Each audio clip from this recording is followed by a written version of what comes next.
Oh boy.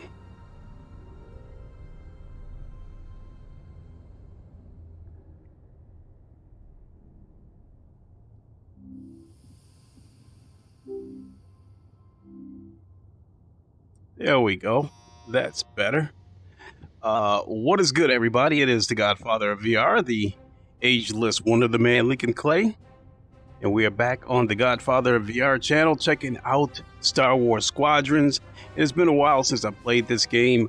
I really didn't see the need to play this game on my main channel because it wouldn't get much more views than what it would get on this channel.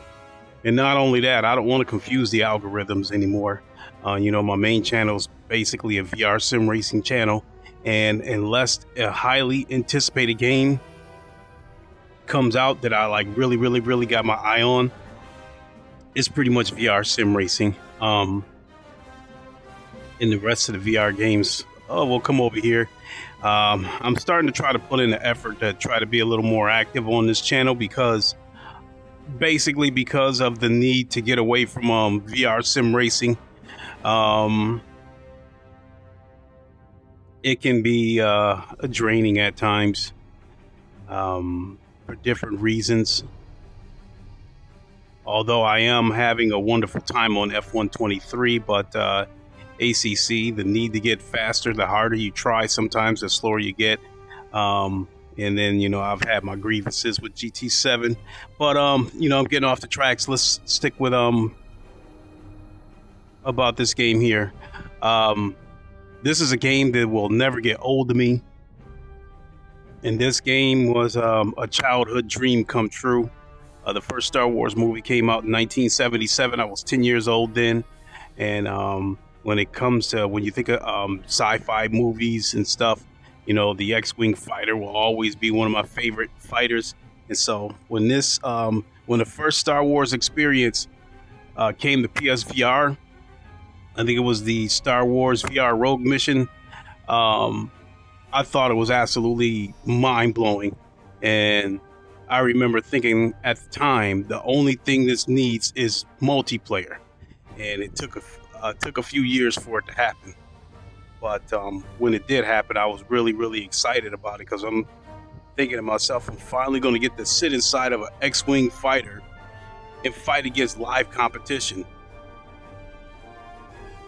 But unfortunately,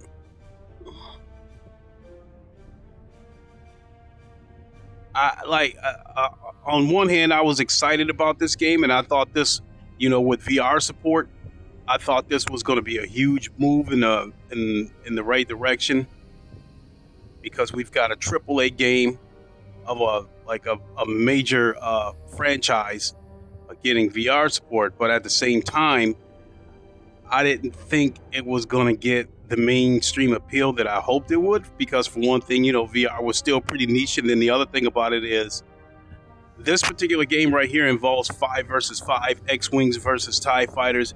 And for the most part, this at first glance, this game looks like all they did was take a piece of Star Wars Battlefront 2, and made a separate game out of it, because I think there is like a Starfighter battle or something on Star Wars Battlefront 2, which is multiplayer. So if you're a flat screen gamer, you probably don't have much motivation to play this game. But if you're in VR, you have every reason to want to play this game. And the game was cross-play, so that definitely helped the player base. But I think it's probably fallen off since the last time I played it. It has been a while since I played this game, and I saw this game on the Quest Pro for the first time a couple of days ago, and I was just blown away by the colors and the sharp picture. When I saw this game through older, weaker headsets, there was some blur. The game looked grainy. It looked like an old game. Then like you go from flat screen and then you put on a VR headset, the game looked 10 years older in VR than it did flat screen. But seeing this game through the Quest Pro, in my opinion, puts it on par with flat screen. This game looks absolutely marvelous through the Quest Pro, and it's renewed, my passion with this game. I do think, when I played it a couple of days ago, it took me about 5 minutes to find a match. So be warned about that it could take a few minutes for me to find a match.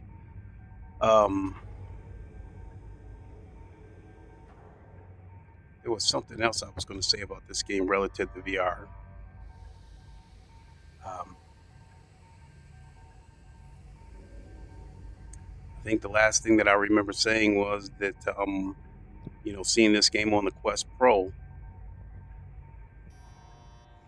when it comes to most games, you see hybrid games, as Sony likes to call it. I just see it as flat screen games with VR support. A lot of times you see the flat screen version of the game, it looks pretty good, and then you see the VR version of you see the game in VR and it looks downgraded.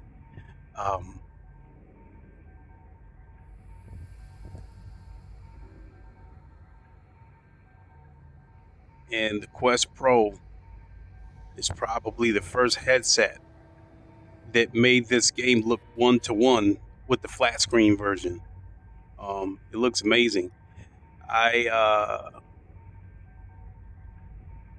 never bothered to look at this game through my HP Reverb G2 because I more or less bought that headset for sim racing.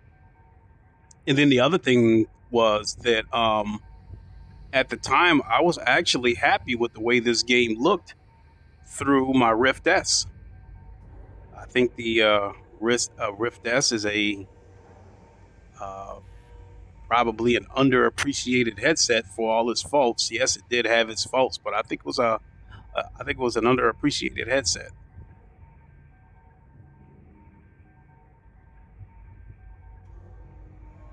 Let me see. Will it let me practice?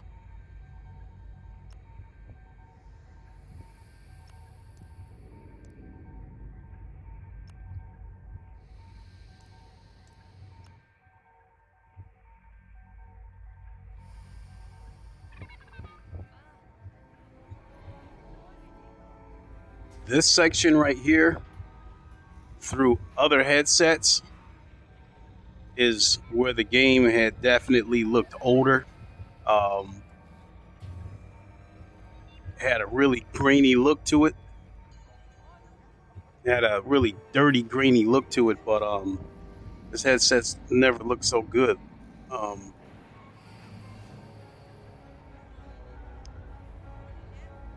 It makes me curious. At some point, when I get up off my tail, I will take a look at this headset through the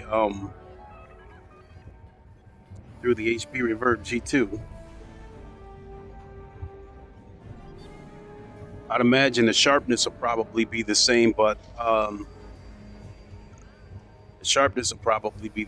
can't say for what the colors would be because one thing the Quest Pro definitely has over the G2 is colors.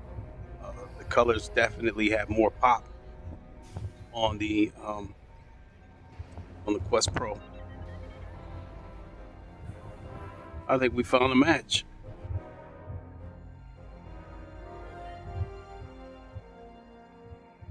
And something else?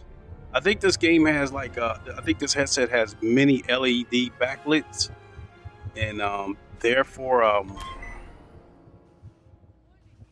the blacks look pretty good because this headset has LCD panels, but it has dual LCD panels, and I guess that's the big secret to why this headset has a lower resolution than the Quest 2, but yet it looks miles better than the Quest 2 as far as a PC headset is concerned.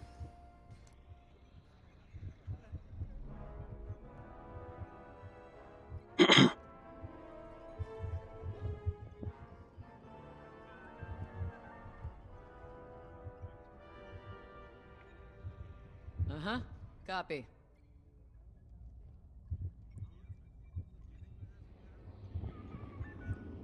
We got about 50 seconds.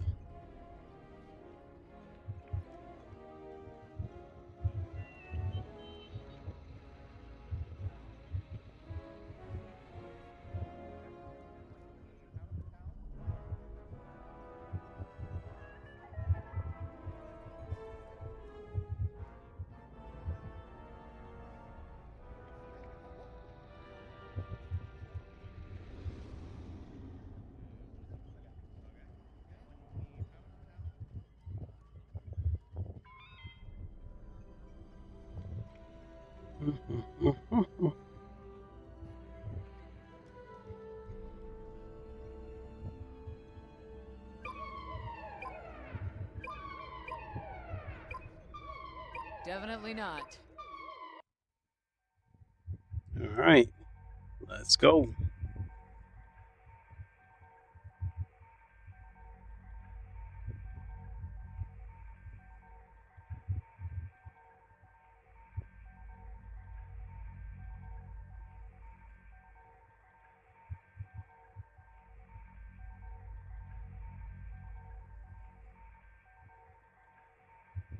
Just my headset.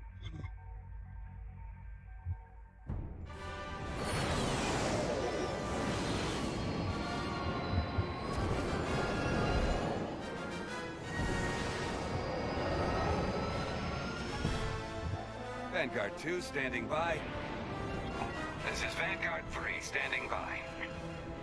Vanguard 4 at the ready. Vanguard 1, standing by. The Empire has its claws in Essalus. Cut down those fighters and push them back. Okay, so we're doing this. For better or worse.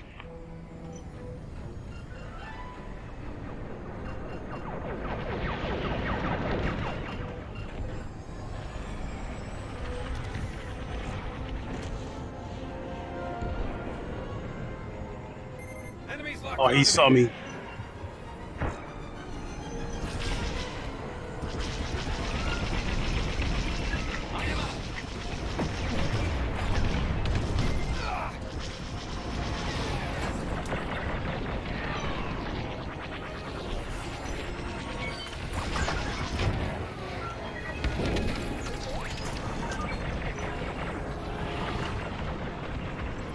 Focus fire on that target.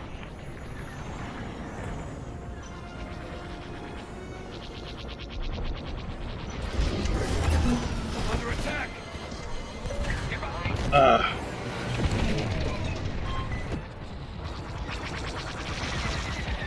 One thing that I was gonna say is that this game would be much better played with a flight stick, which I do have a flight stick, but I just did not feel like plugging it up, setting it on the table, Coming at you, trying to Vanguard. remember which buttons were which.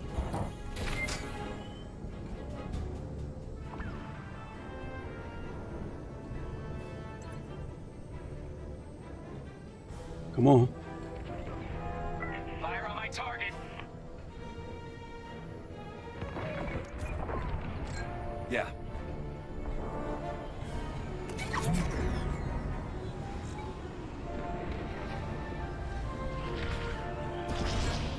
They're locking onto me.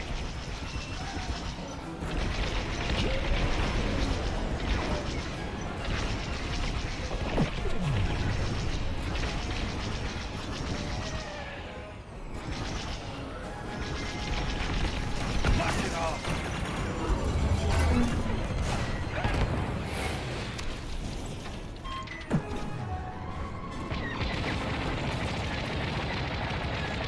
Well, at least I got my first kill.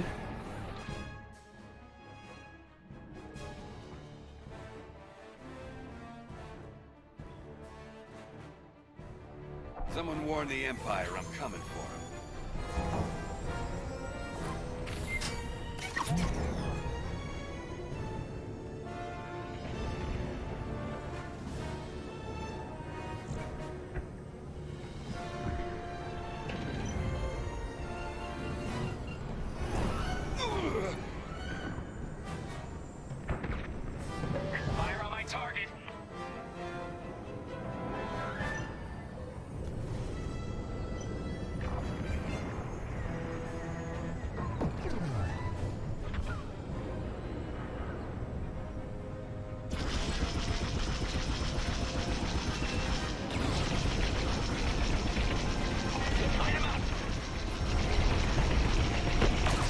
Saved you. Don't thank me. Yeah, you owe me. Thanks.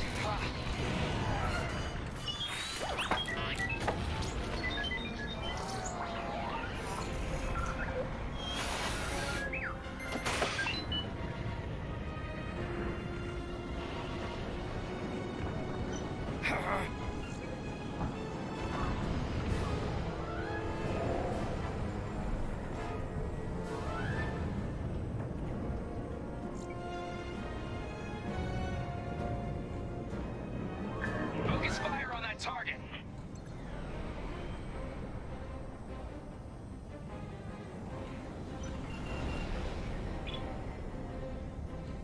Focus fire on that target. Doing good on this one, pilots. You're halfway to victory.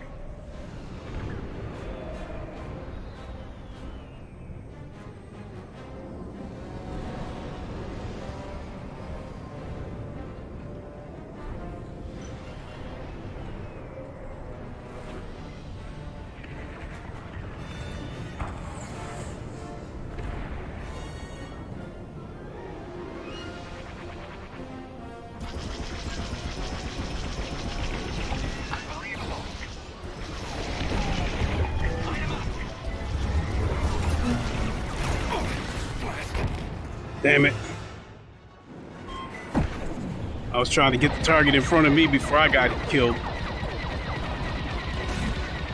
So bottom line is I didn't want to let my target go.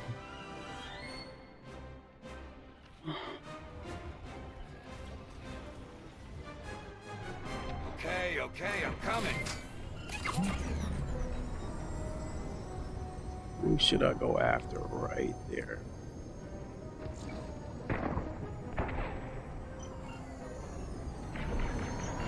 Oh, he's hurt. Saved you.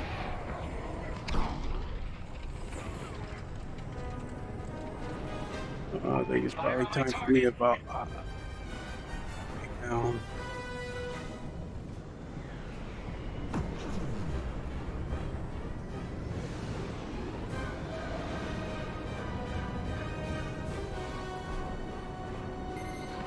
You got a lock Oh on shit. me.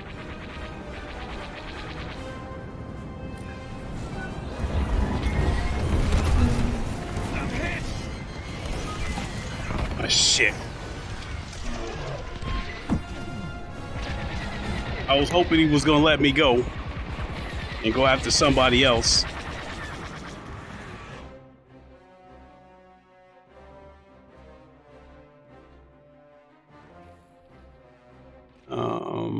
Another day, another battle.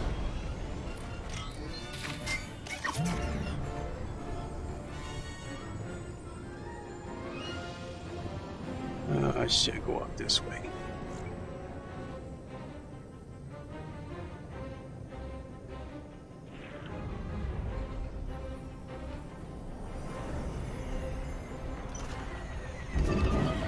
Oh shit.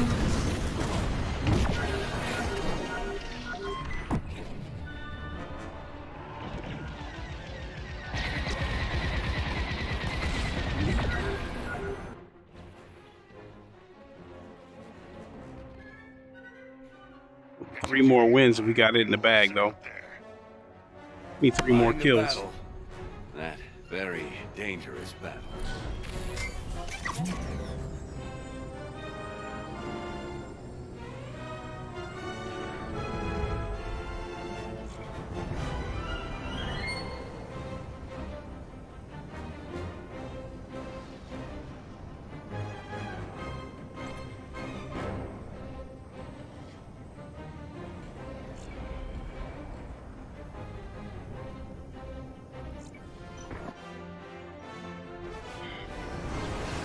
All right. They're the best the Empire has. This war won't last much longer. Great work, Vanguard.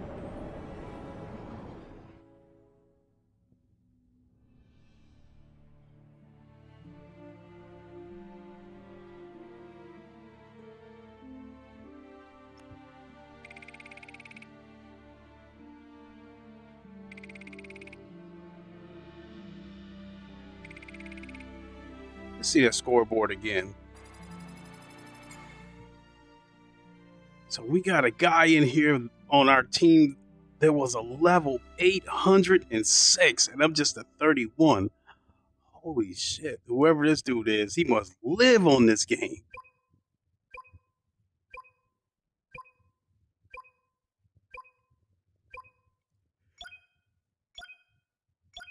Oh, excuse me.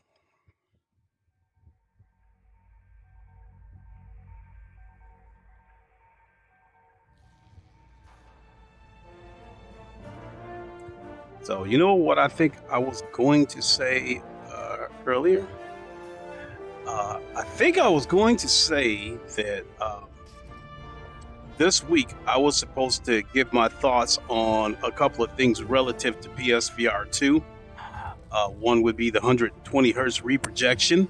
That is the technique used on the PSVR to make a game that's basically running at a native 60 frames per second, run at 120 frames per second by inserting artificial frames in between the real frames. And that the side effect to that, or the byproduct of that, is that it leaves a ghost trail. And depending on the game, what you see depends on what you're playing. So if you're playing like GT7, the cars will have a ghost trail behind them.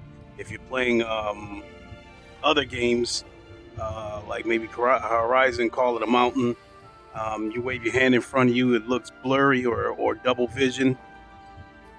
And I'm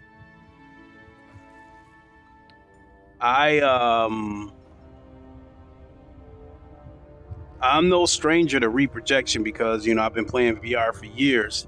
But I guess the big reason why I never really noticed reprojection is because for years, the headsets that I used, part of the trade-off was blur. The original PSVR was relatively blurry. The Oculus Rift CV1 that I had was a little bit better than PSVR 1, but it was still blurry. And then just over the years, the reduction of blur was incremental. And so we're just now reaching a point with VR where I can see things clearly and run it at a native frame rate so it doesn't leave a ghost trail. So what I'm trying to say is that for a lot of years, the reason why I never noticed the ghost trails from reprojection is because the headsets were blurry to begin with. So it kind of covered up the ghost trails and that sort of thing. So,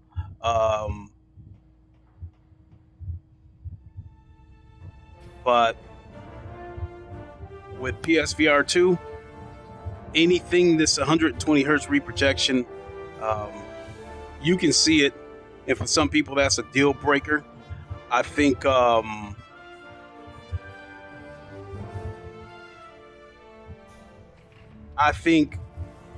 with PlayStation VR calling itself next gen VR, I think ghost trail that leads people to believe that the game is blurry is something they should not have to deal with.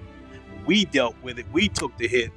And I think if you want to introduce people to the mainstream, VR should not be an initiation process where the new batch of VR users have to be subject to the same things that we went through in terms of the blur and all that kind of stuff. VR has come far enough now that I don't think that's something that we should really have to deal with.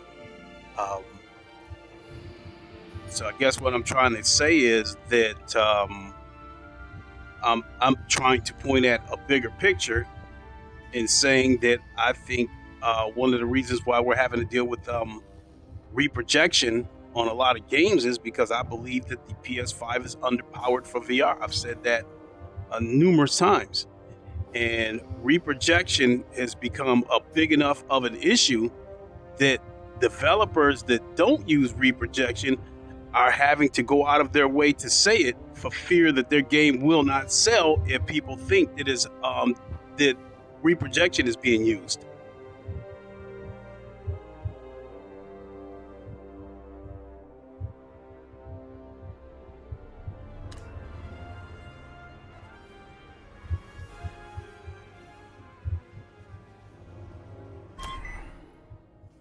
I'll go into the session here soon, but I think Red Matter 2. Curious how that.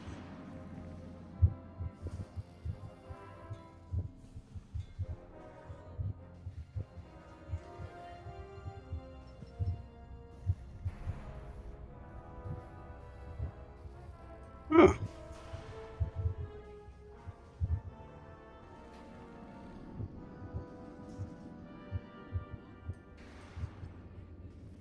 Let me check something out. Oh, okay. All right.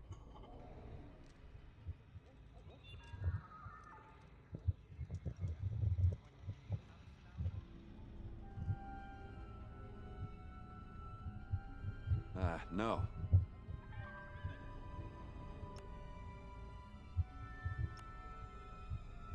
Afraid not. I'll finish what I was going to say after this session.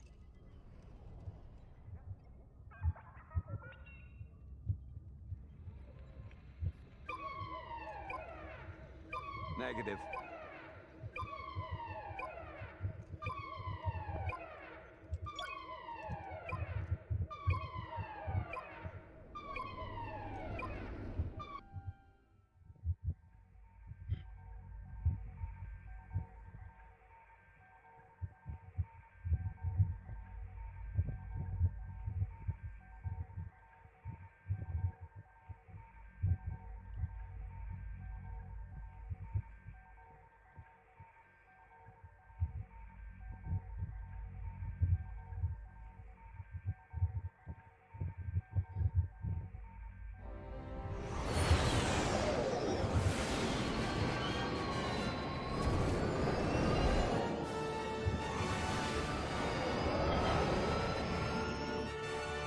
Vanguard 3 at the ready.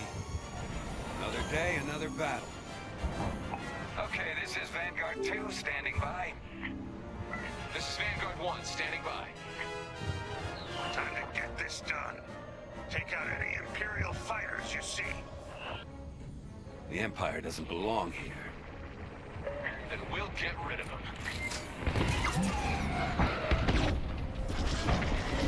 Attack that target!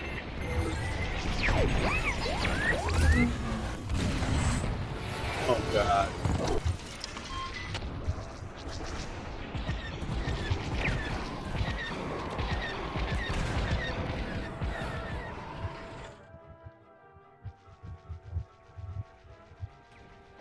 We're already off to a bad start.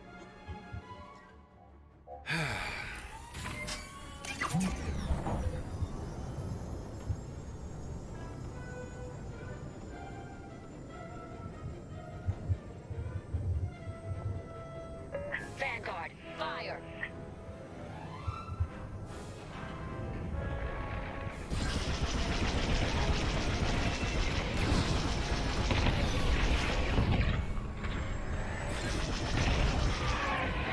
They're behind me.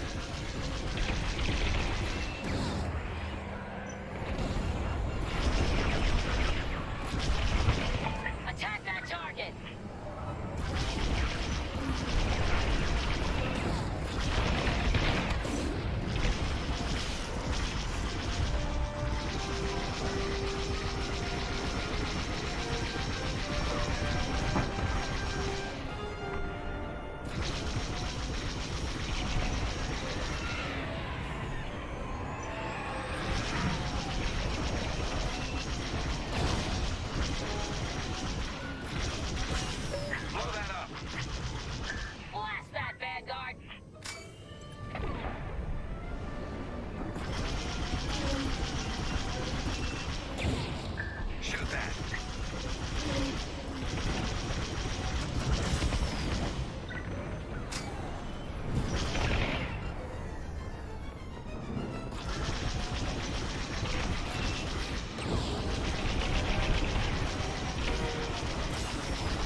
locked onto me.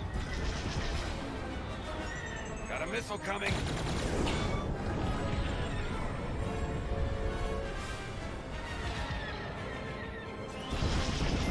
I'm being chased. You gotta stop.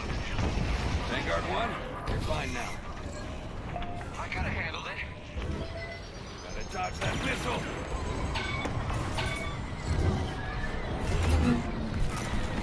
No. Empire.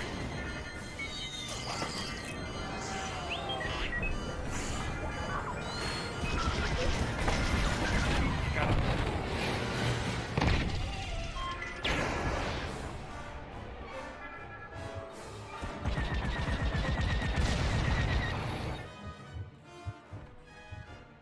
One kill. Wow.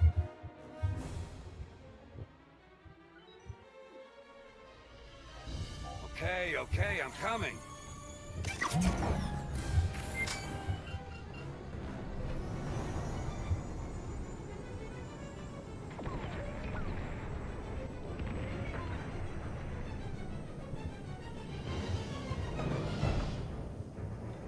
Come on, you gotta bring them out.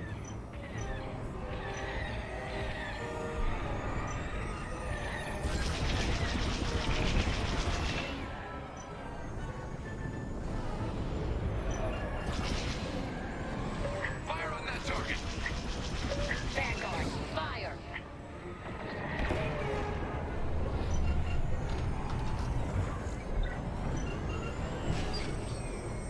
See that? Shoot it. Attack that target. Hit it.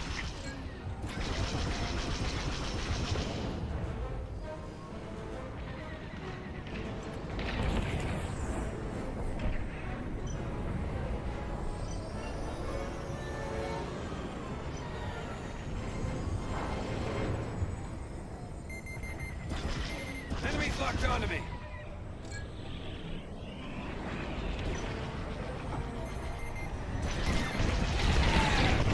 Taking fire.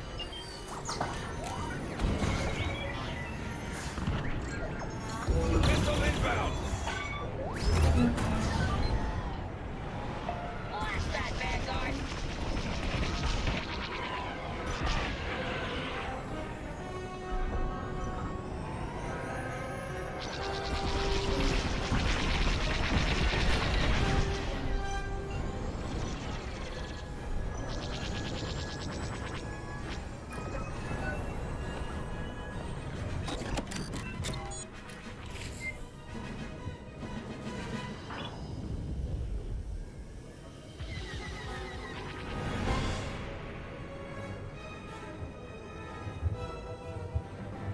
Hit it.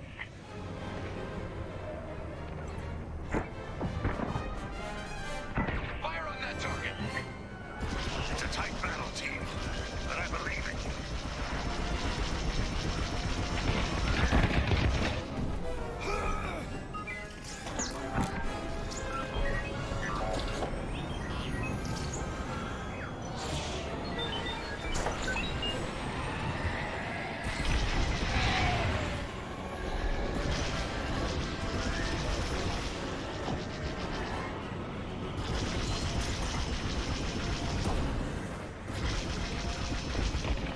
Son of a bitch. See that? Shoot it.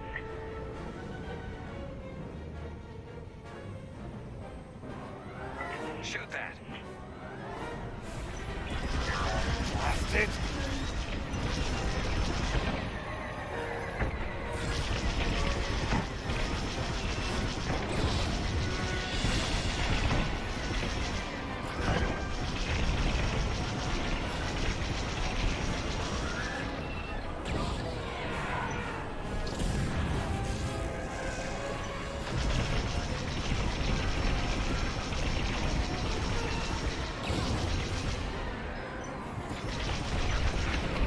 Damn, it took forever in the day to get his ass. Ooh.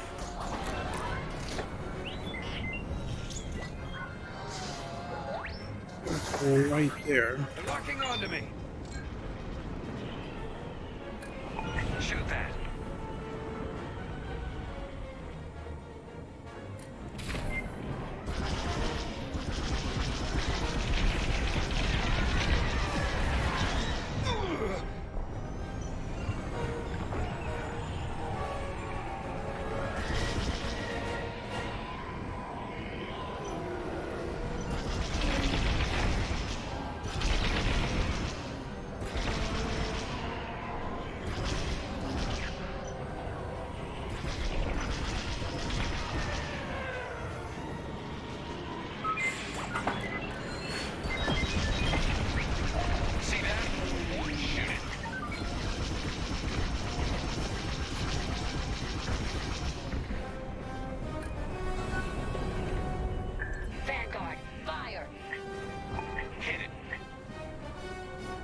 He trying to double back?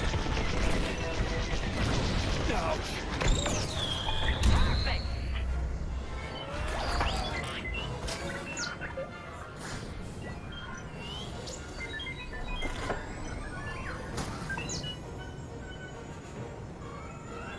Attack that target.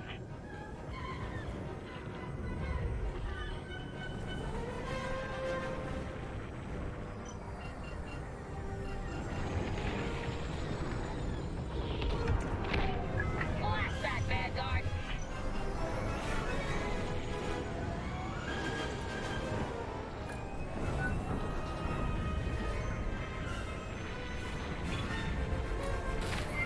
Vanguard, fire. Shit.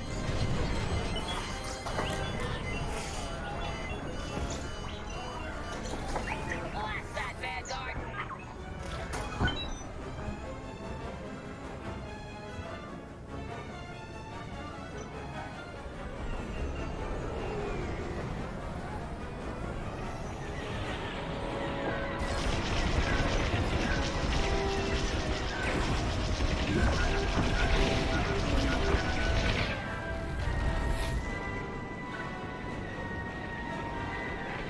Attack that target.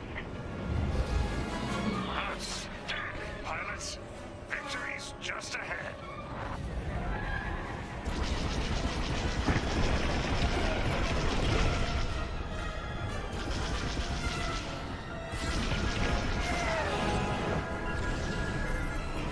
Got a lock on me.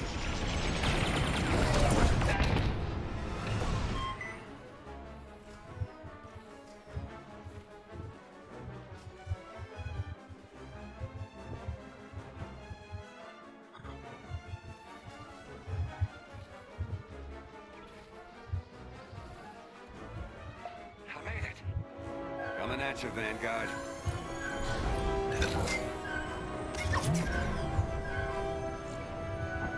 One more kill. And we win.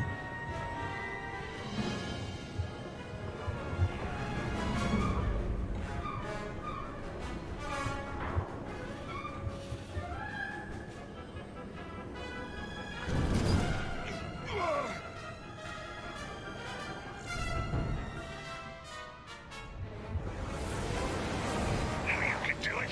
Nice work.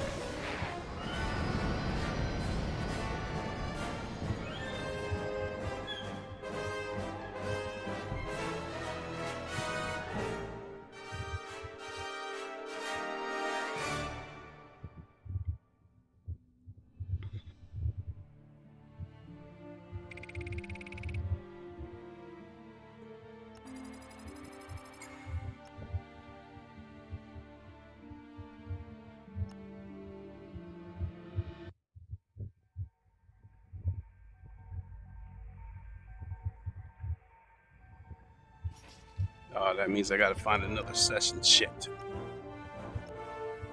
Should have left it alone. So I think what I was talking about relative to the reprojection on PSVR 2, and I think one of the things that got me thinking about PSVR 2 today is this game right here is a game that I would love to see get a PSVR 2 version. Now, when PSVR 2 was announced, but it was like still like a whole year away, I think EA did do an enhanced version of this game for the current PSVR, which I never took a look at it. Don't know how it looked. I didn't want to see. I wanted a PSVR 2 version, not a enhanced PSVR 1 version.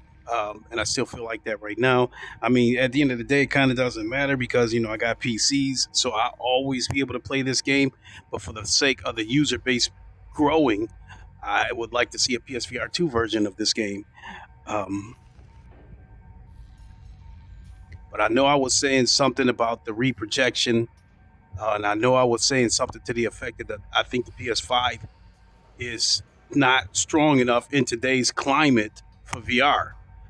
I think the reprojection that we see out of PSVR 2 right now would have been perfectly acceptable about 5-6 years ago, because VR was still in its infancy, and blur was just part of what VR was back then. But now there's so many different headsets right now that that when you play a game in VR, how good and how clear that game looks all comes down to the headset, as well as the hardware that's powering that headset. So I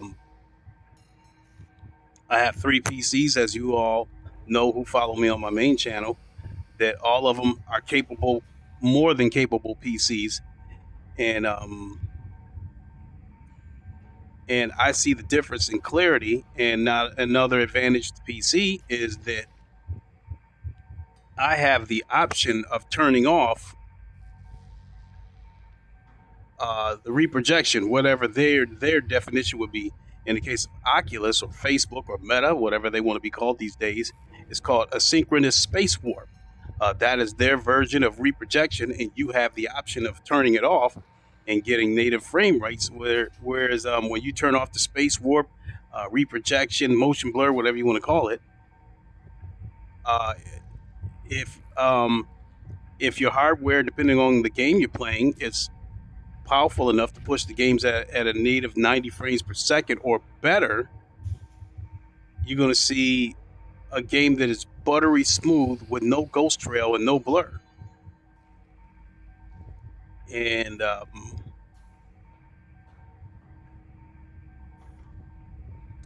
the games don't look bad on PSVR 2, but I don't think they're razor sharp compared to my PCs. And there are some games that, when you're sitting still, it does look really good, but then as soon as you start to move, you see the ghost trailing. And I'm talking about this right now because my channel is so small that this channel is so small that I'm not concerned about how many ears it would reach, because I have been mulling over this for weeks to talk about this, because it definitely changes the way that I would recommend PSVR 2 now that the honeymoon phase is over.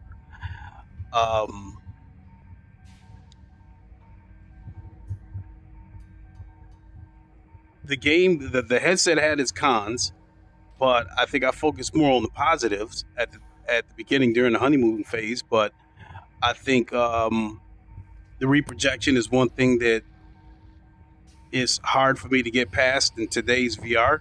It's not a deal breaker, but it's definitely something that you can't unsee, as Brian Paul put it. I don't think the headset is fairly comfortable.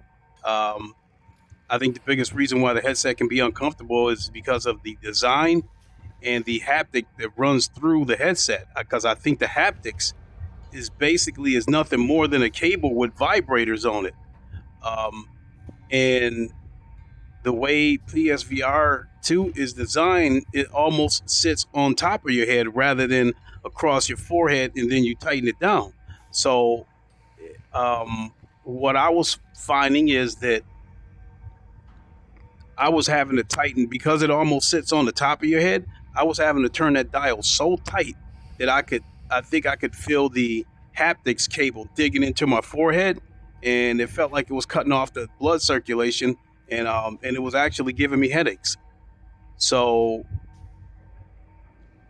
in the case of PlayStation VR 2, if I play a game like Creed Rise to Glory, where I have to move my head around to avoid getting hit, I have to turn that dial super tight, and it's only so long that I can play it before my head starts to hurt. Otherwise, other games that I play, I have to loosen the headset a little bit so it doesn't squeeze the shit out of my head. But that makes for a headset sitting somewhat loose on your head. Games that I have played, Jesus, we're up to 6 minutes. And I still haven't seen a match yet. I don't want to keep you guys waiting, so we don't see a match within a few minutes. I'll just finish what I got to say and go ahead and shut the stream down there, and then I might jump into some racing, and I might actually jump into GT7.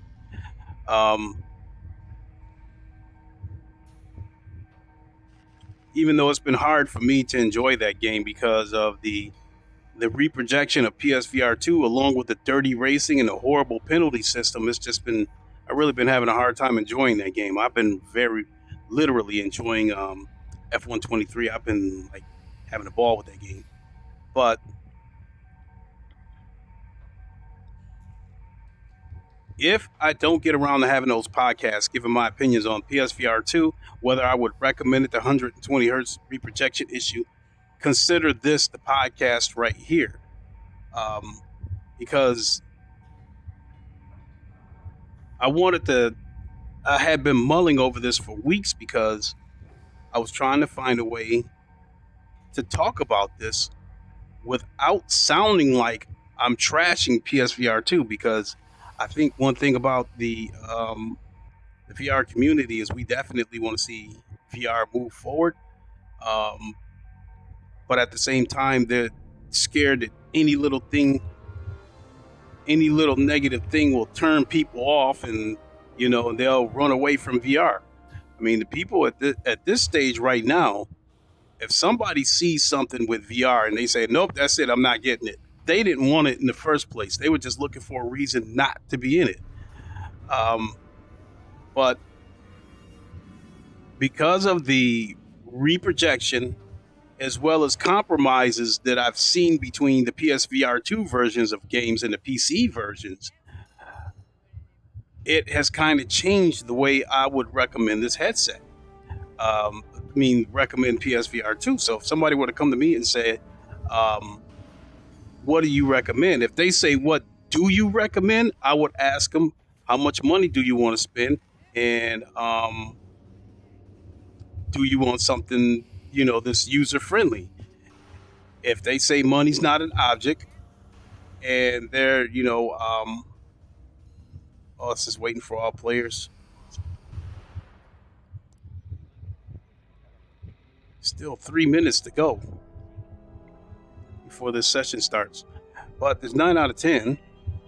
Fine. But if someone were to ask me about PSVR 2, do you recommend it? The situation, rather than... Why not? If money's not an issue for them, and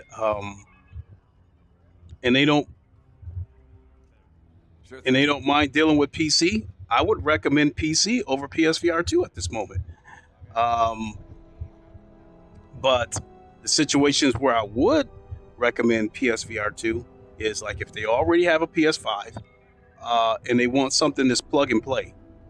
That's probably the situation where I would recommend PSVR 2. Other than that, starting from ground zero and they say money's not an issue and they don't mind playing on PC, I would recommend PC for them. People talked about the barrier to entry and all this crap about how you need a $4,000 or $5,000 PC to get into VR on PC. That's not true, especially with now that the 4000 cards are out. The Nvidia 4000 cards are out. You can get the 3000 series cards now. No. You can get a lot of good deals on eBay if you don't mind Negative. buying GPUs secondhand. You can build a decent PC, for anywhere from $800 to $1,000, and then if you don't mind buying a VR headset secondhand, you can get even an Oculus Quest 2 to use as a PC headset for $200 on eBay. So the barrier to entry on PSVR 2 plus PS5, you're looking at about $1,100, $500 for the console, $550 for the headset, and another $60 for PlayStation Plus in order to play games online. So you're looking at $1,100. You can get that same thing on PC VR for the same price, if not less, if you're willing to buy some secondhand parts. And you can actually build a PC that performs better than PS5. Some of the stuff that I looked up, you can build a decent PC with Trying not to die. with a 3070 This is Vanguard 3 standing by. for $1,000 or less. And there's way more games to choose from on PC. And not only that, you have the options of Fly smart. for your settings. Don't die. Whereas with PSVR 2, you get what the devs set it on. And you know the devs are setting it to Sony standards.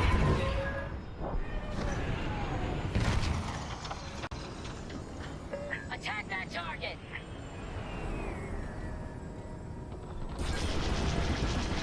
Fire on my target.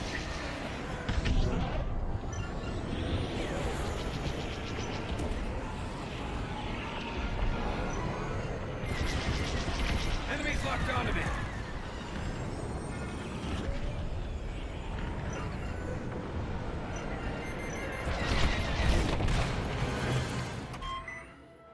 I hope I got him. I flew right into him on purpose.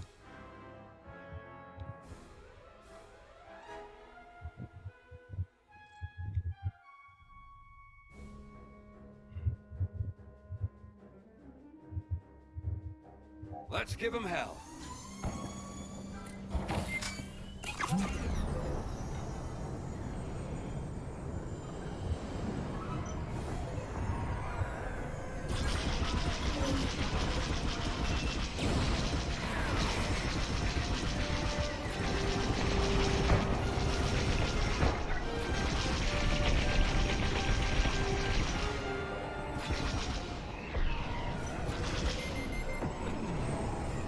They got a lock. Made it.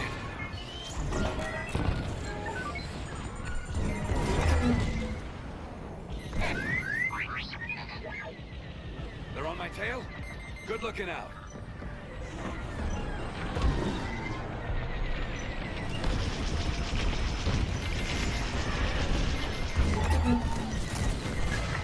Ah.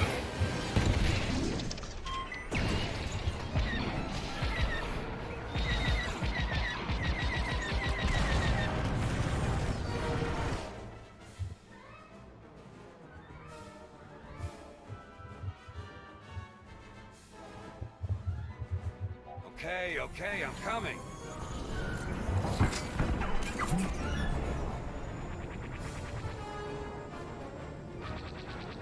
Shoot that.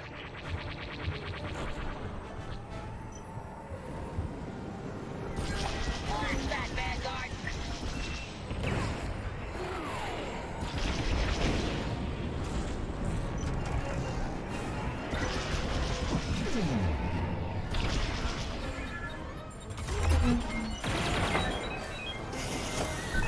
Knock it off. Ugh.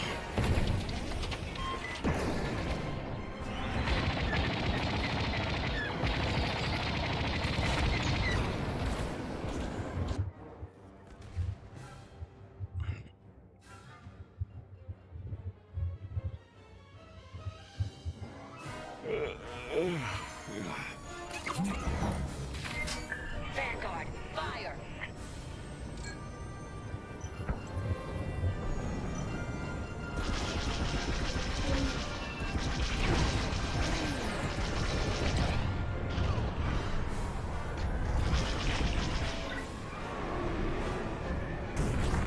Oh.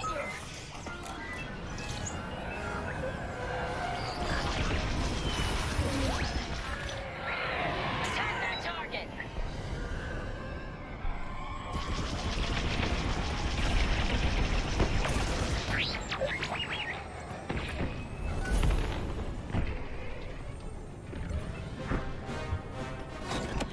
% of Imperial fighters destroyed. You need to work faster, Vanguard.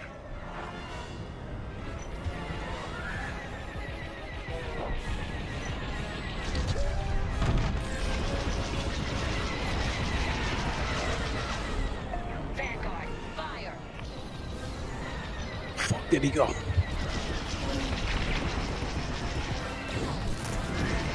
You got one on you. They locked onto me. They did that.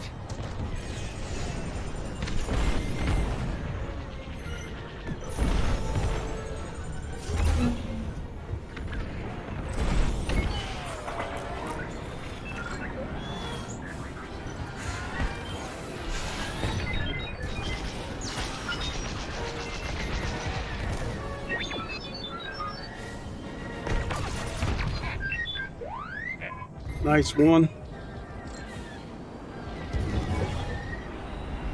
Shake that tail, Vanguard 1. You got a lock on me.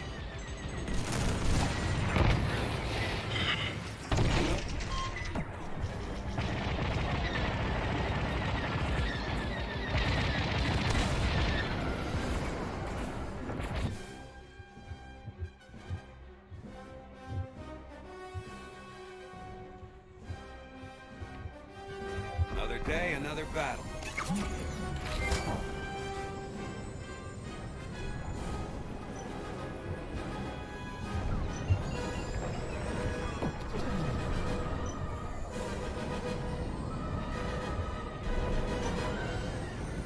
Vanguard, fire! Line him up.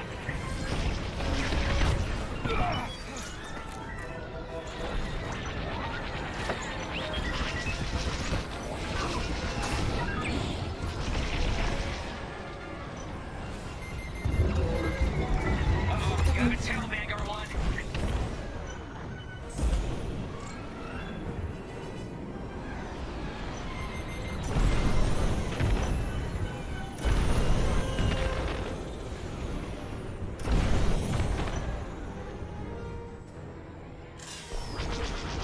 Where's that Vanguard? Copy. Shoot that.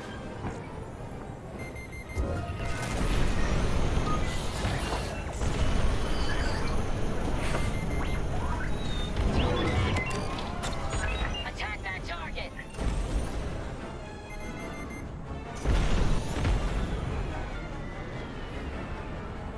Blast that target.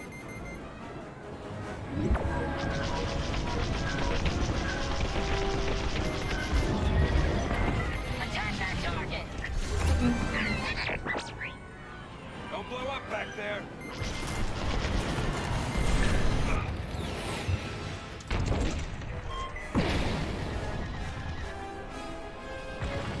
We are getting our ass kicked.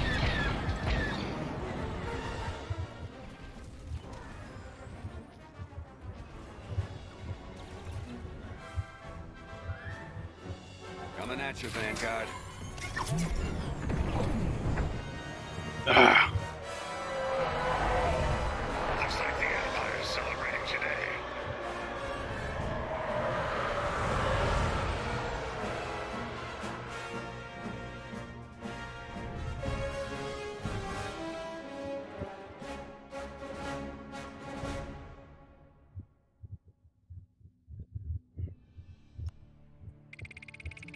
I will do one more, and then I will decide what to do from there.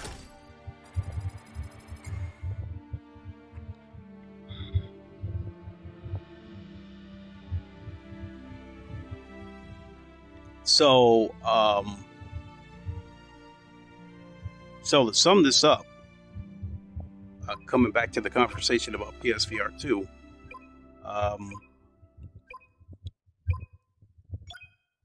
so when PSVR 2 first launched, the very first time I put the headset on, if you want me to put it kindly, I saw some of the faults of PSVR 2 the very second I put that headset on. And people were asking me, is it worth the money? Is it worth the money? And I kept responding by saying that it's good for what it is. And I still stand by that assessment. If you already have a PS5, you want to get into VR, and you want something plug and play, then PSVR is the headset that you want, but it's going to come with some trade-offs, and that's going to be a situation where games that the 120 hertz reprojection is going to be a case-by-case basis. Not every game is like that, but when you see it, you know it, or you'll know it when you see it, however you want to put it.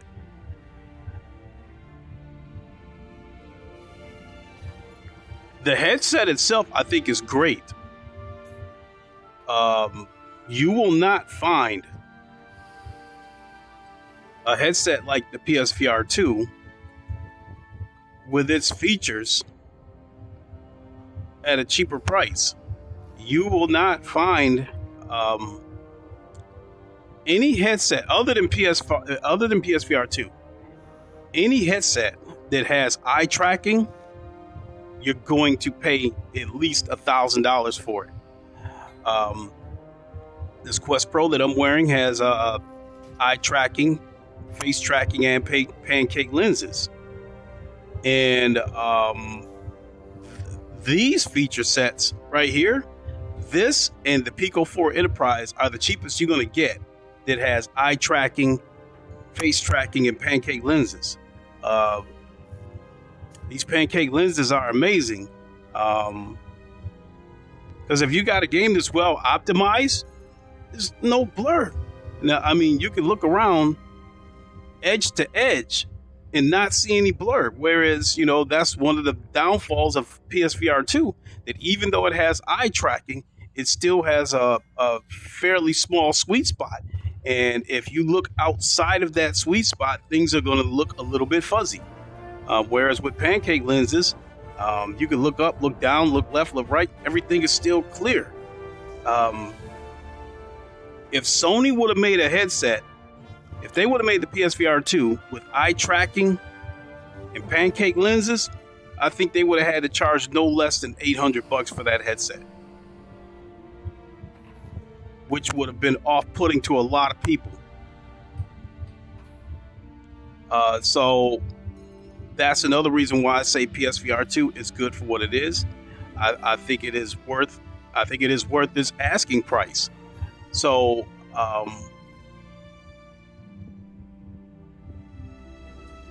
it's a headset that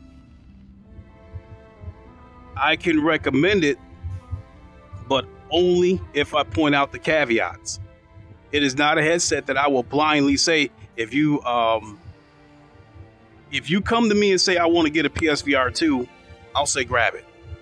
But if you come to me and say I want to get into VR, what do you recommend? And that's when I'm going to set you down and talk to you about the pros and cons of PSVR 2 versus PC versus standalone.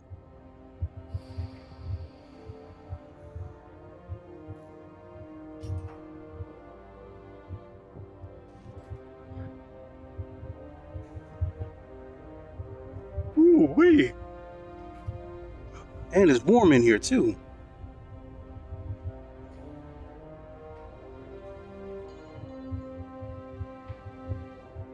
So my particular situation,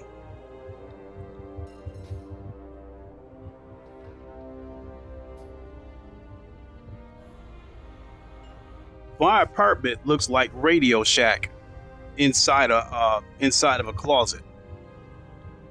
3 PCs, 2 PS5s, 6 VR headsets, an Xbox. I had a PS4 Pro, but I gave it to my son because he wanted to play The Last of Us.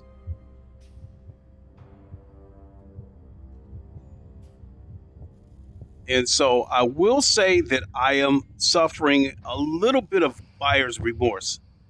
I am not suffering buyer's remorse for the PSVR 2 headset.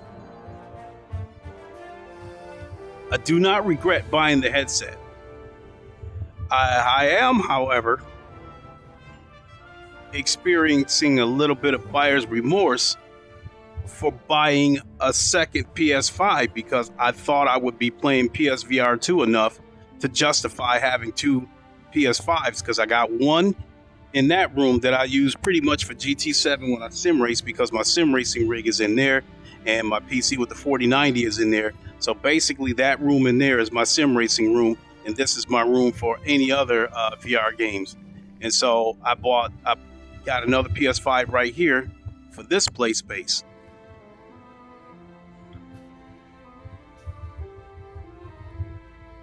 At this moment right now, all third-party games that's available on PC and PSVR 2, I prefer to play them on PC, especially with this Quest Pro. The games look so much better. The picture is so much sharper. Now, in terms of the color, the richness, I definitely can give it the PSVR 2 for that. I mean, it's definitely got some rich colors. How sharp the picture is the biggest issue for me, and the reprojection. Right now, excuse me, I do not use my PSVR 2 that much. And I can count on one hand how many times I've touched my PSVR 2 since getting this Quest Pro.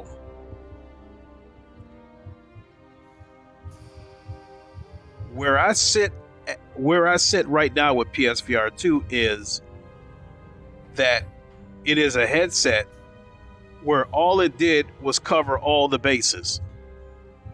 I have standalone VR. I have two Quest 2s along with this Quest Pro, which is also a standalone headset, as well as PC VR headset. I have PC VR. All those Quest headsets that I mentioned, I can use them all as PC VR headsets. I have a Rift S. I have an HP Reverb G2. And I have console VR. So I'm covered. I've covered all the bases. I've got standalone PC and console VR. And at this point, that's really all that PSVR 2 has done for me so far, is just covered the bases.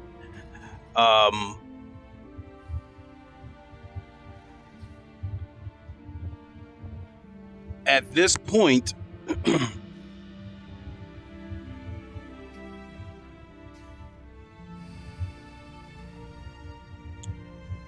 Horizon Call of the Mountain and Gran Turismo 2 are the two games that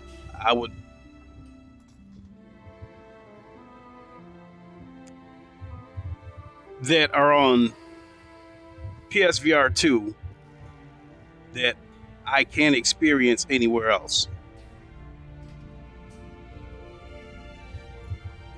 And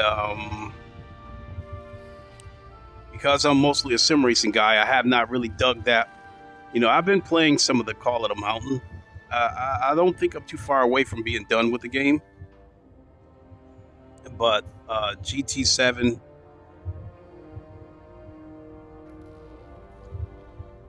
the first time I played that game, there was just some things about it that just like really didn't jive with me very well. But I thought I would be able to get past it once, you know, PSVR 2 arrived. And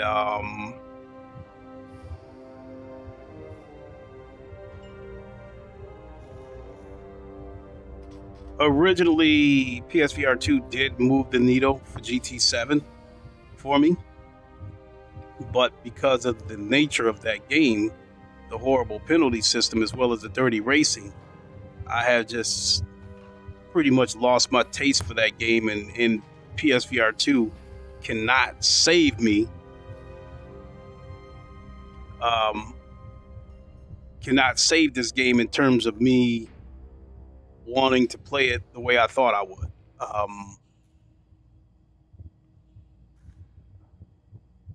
It's at a point where I play GT7 because I basically have to include it in my lineup, because part of my part of the viewers on my main channel, they do like GT, they do like the Gran Turismo franchise, so I do have to give them content as well. So so when I jump into PSVR 2, I make the best of it. I try not to let the dirty driving and the stupid penalty system get to me, although it had me quite emotional a few months ago. But I try to get past it the best I can. Let me have a look at the scrap yard, and then I think I'll go ahead and hang it up. Because yeah, unfortunately, I think this game is almost dead. And I could be wrong, but I think one of the reasons why the user base of this game has probably dropped off is because of PS5 and PSVR 2. I think once, because this game, as far as console goes, You know, playing it in VR, there's the PSVR 1 version, but there's no PSVR 2 version. So there's a lot of people like me. Once they got PSVR 2, they got rid of their original PSVR 1.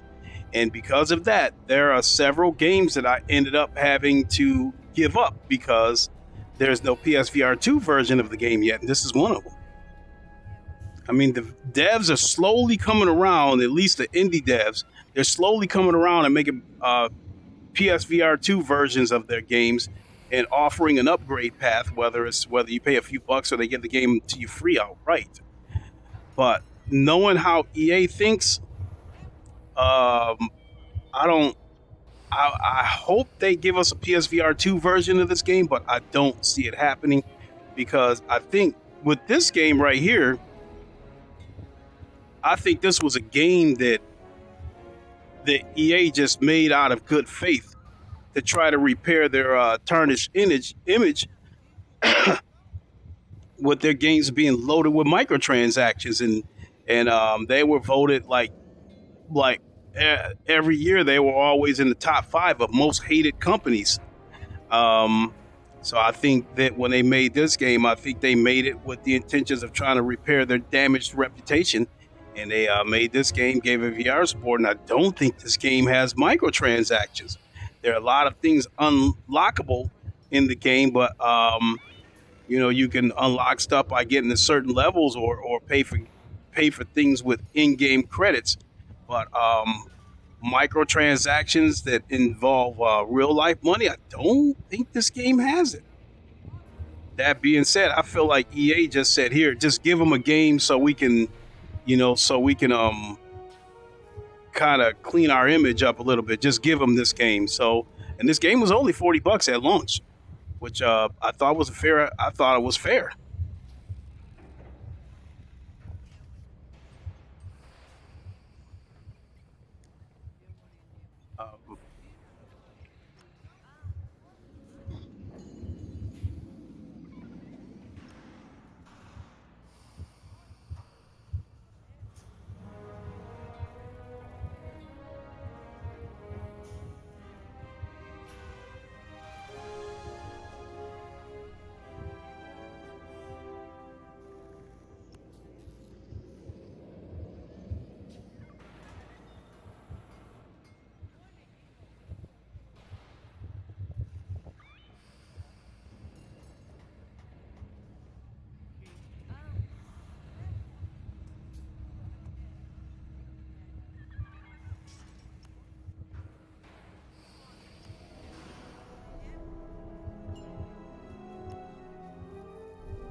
This is damn near 1-to-1 with PC. I mean, when you've got the proper hardware, headset in particular,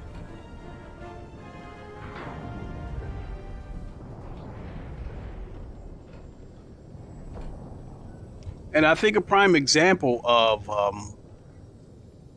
the PS4 Pro and PSVR 1 would probably be the prime example. You see this game on the PS4 Pro, flat screen, pretty good looking game. And then when you go into VR, it's a little bit downgraded. It was slightly blurry, and the very small details, it was hard to see them. But I am on a capable PC. This is my secondary computer that I'm using. It has a 3080 Ti with an i7 11700K.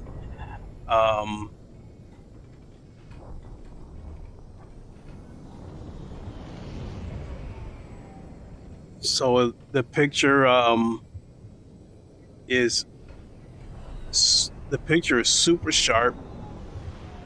The details are there, and it is just running so smoothly.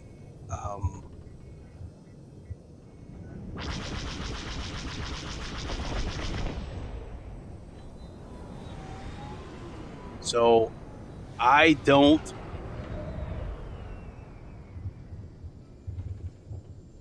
would say that if on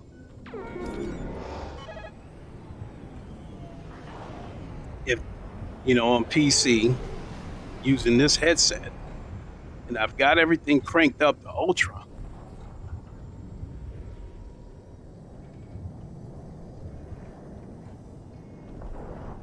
I think it's almost 1-to-1 with the flat screen version.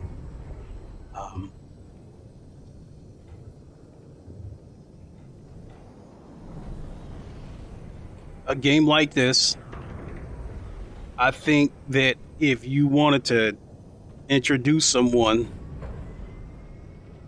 to VR, and I can definitely say that inside of the ship is definitely 1-to-1 with flat screen. I mean, it's just everything is so detailed inside the ship.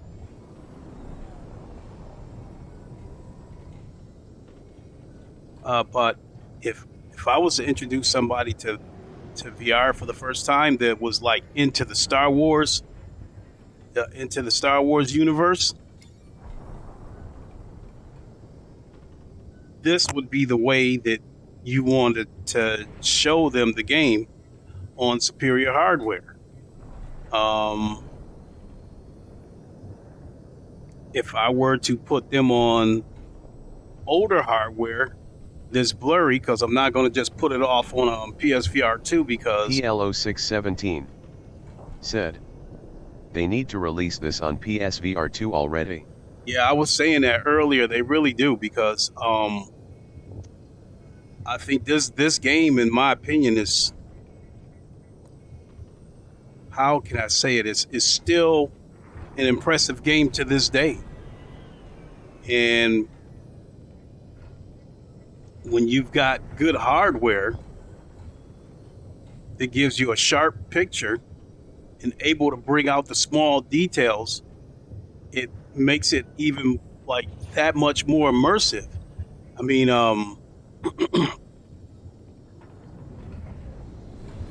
this picture is so sharp and so detailed, I could just fly around here all day doing nothing.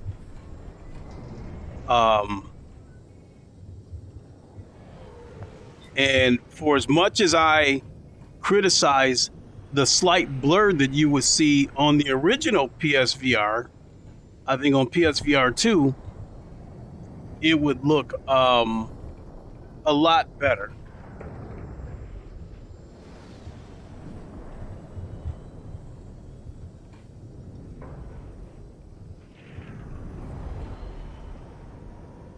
But I think EA's got that mindset that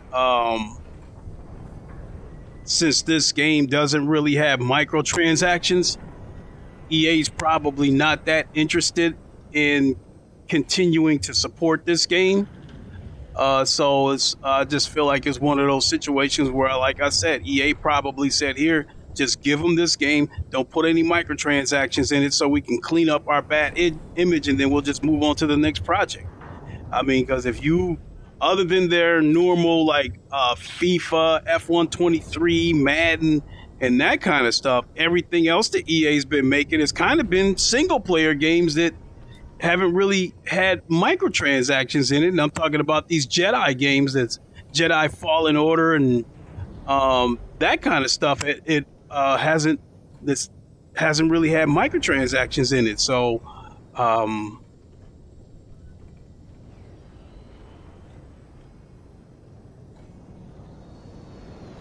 So yeah, if EA would have turned this game into a service game, then yes, they would still be supporting it to this day, and they would have had this game on PSVR 2. But I think because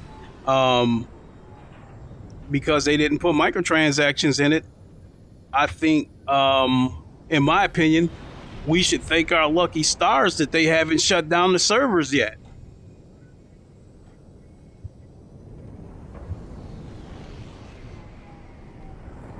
By the way, how you doing, PLO?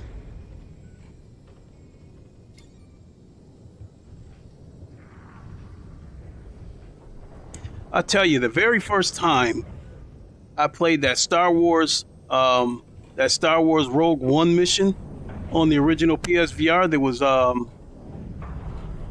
there was like added like featured content or added content on the original PSVR. The first time that I saw one of those Star Destroyers in VR, you talking about mind blown.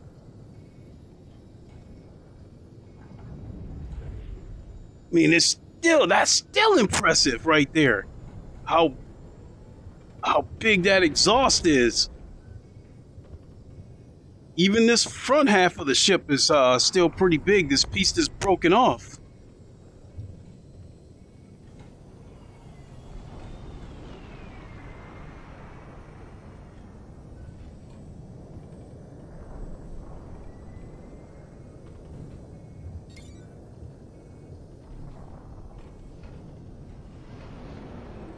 I'm gonna swoop by that exhaust one more time, and I think we can hang it up.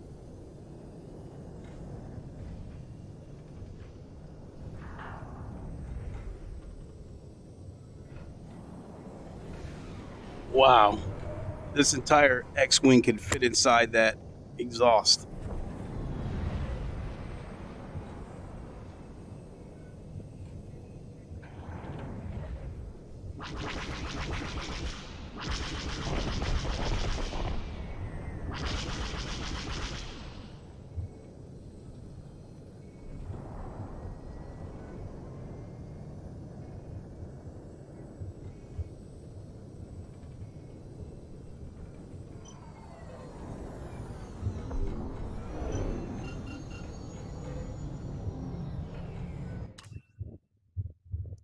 All right.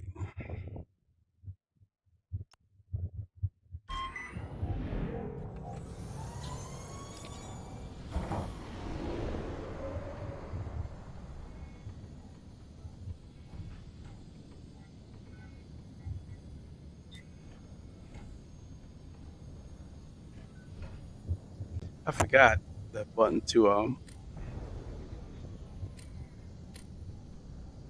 close the X-Wings.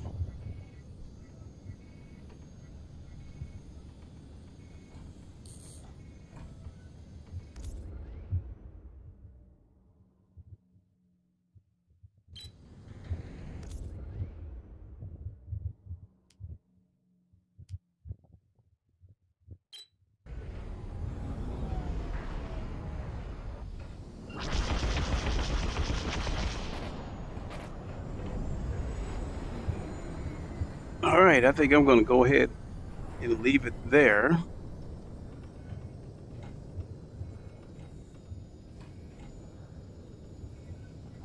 think we've already seen this destroyer. Let's go have a look at the other one.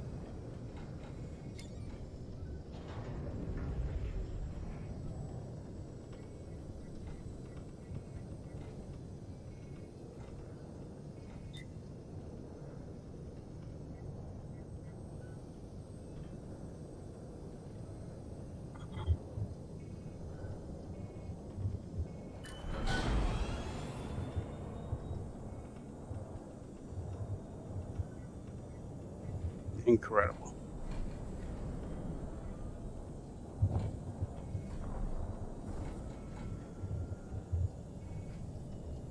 Let me circle back and look at this junkyard from the distance.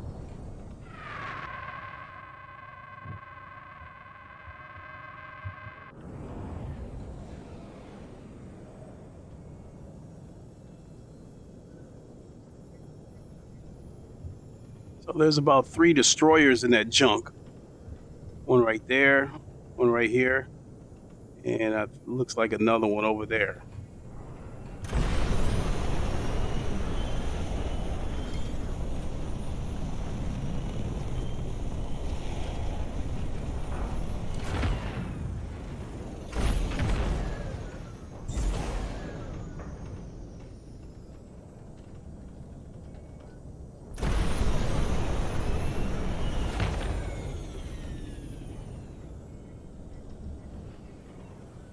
Oh shit, that one's still burning.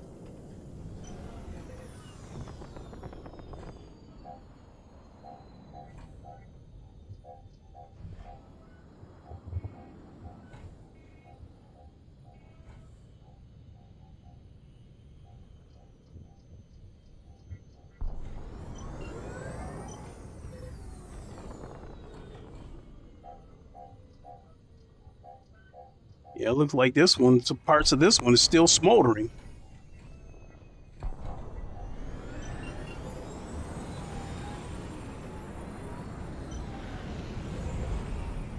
See if I can fly through there.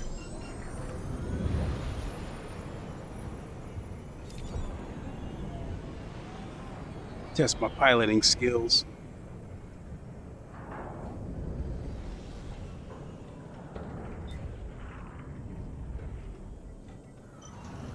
That. Ooh, would have been close trying to fly through that.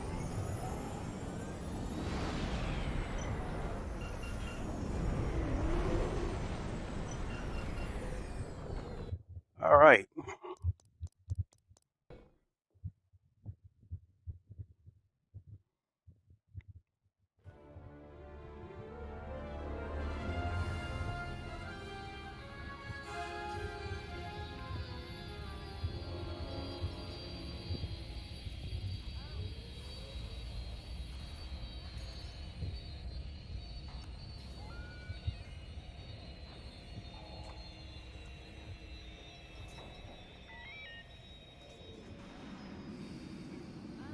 All right. That's going to do it, at least for this stream. I think I'll grab a quick bite to eat and then decide if I'm going to stream something else.